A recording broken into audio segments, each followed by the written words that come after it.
Ha, ne var ya? Gel gir ağzımın içine. İmkan ver daha. Ne var? Piyləri ərzə mükəmməl bir detoks, qaraciyərin dostu. Hazırlanması yaxın atır.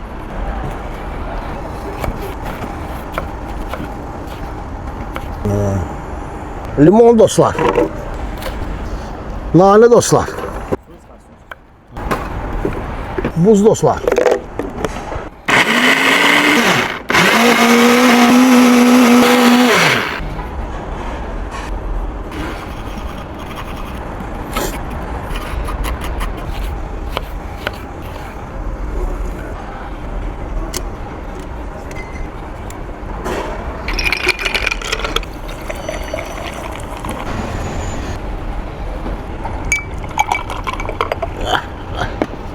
Arıqla bilmirsən, piylərin çoxdur.